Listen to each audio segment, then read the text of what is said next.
Buongiorno, dobro jutro, guten Morgen, buon dì.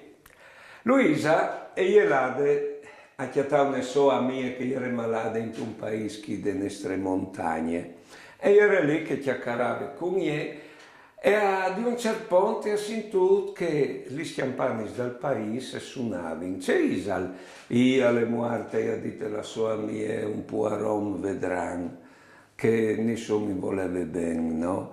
E non sai neanche se sarà qualcuno al funerale.